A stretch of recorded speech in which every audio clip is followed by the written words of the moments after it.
So it arrived in Beijing 2 o'clock in the morning. I'm already exhausted from Zhangjiajie for the last 2 days, walking, going up and down mountains. Depending how early I get up in the morning, it depends how much I see today.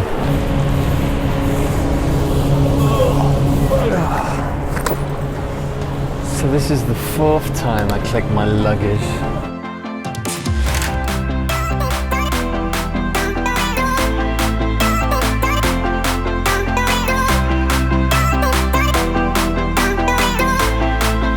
It's now 10 o'clock in the morning and I'm going to go and see Tiananmen Square and the Imperial Palace. With around 15 million visitors every year, the Forbidden City is the most visited museum in the world. It's some kind of national holiday, so it's going to be even more busy. Probably the worst time to come. This must be the 50-meter moat that goes around the outside of the palace.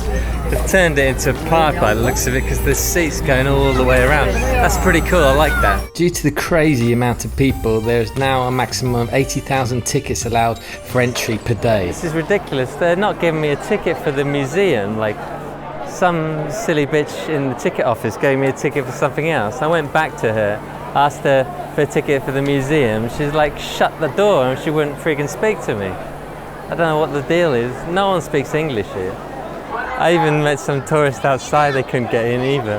Okay, so it's sold out until the next 3 days, but I managed to buy a ticket off one of the touts here, which is not very good, but I'm only here for a few days. It was like $70, it's a lot, but at least I go in. The Forbidden City Palace complex served as the home of emperors and their households and was the ceremonial and political center of Chinese government for almost 500 years.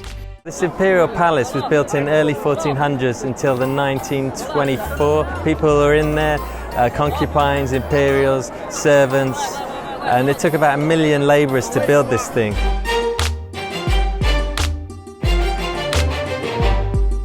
Some key elements of Chinese architecture include features such as symmetry, decorative ridges, horizontal emphasis, mythology, symbolism, and feng shui theory, and the use of enclosed and open spaces. So this palace has over 8,000 rooms, can you believe that?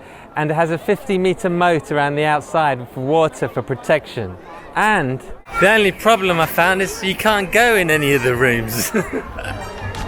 Chinese architecture can vary based on status. This was constructed for emperors who favoured the colour red.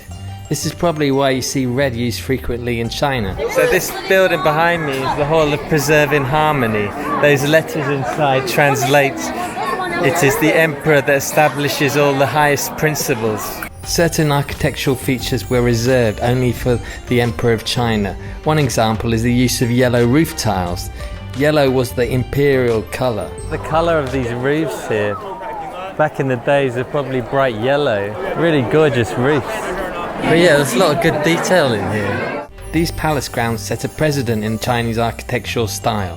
It's had a huge influence all around Asia, including Japan, Philippines, Vietnam, Thailand and Korea. The place is massive, eh? All I can see is friggin' roofs and pergolas beyond the distance. So that's why there's like 8,000 rooms. I still haven't found a room you can go into yet though. It seems silly going into a palace, you can't go inside anywhere. You're just walking around the outside. You know me, I always have something to complain about anyway. So this is the first room I found you can actually go inside. The main principles of Chinese architecture have remained largely unchanged, the main changes being only the decorative details. I don't know if you can see that, but they got some nice beautiful timber carvings inside, screens and stuff. If you ever come here, make sure you get your WeChat sorted and your mobile phone, because you get tickets that way. It's much more easier. I think I'm gonna go. It's massive, this place. So many rooms that you can't go in. I must have spent at least 3 hours and I've probably seen half of it, not even that. I'm gonna try and get to Tiananmen Square now.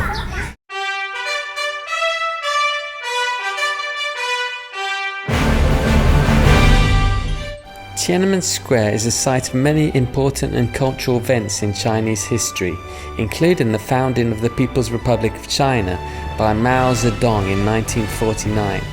Mao, chairman of the Communist Party, died in 1976. He wanted to be cremated, but instead China preserved his body in the Chairman Mao Memorial Hall. It's so big. Loads of people, but the square's so big. It's dispersed a bit. So not that bad. Friggin' hell, this place is packed. This Beijing so far. So Tiananmen is behind me, which is the Gate of Heavenly Peace, which is the main entrance to the Forbidden City, which is the north entrance to the Forbidden City.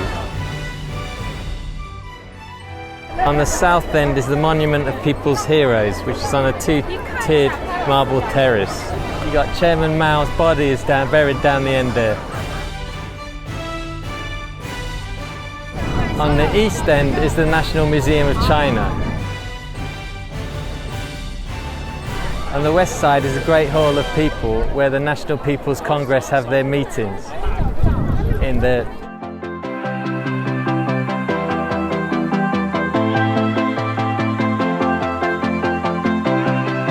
I hope you enjoyed that on the Forbidden City, which was over there, and this Tiananmen Square.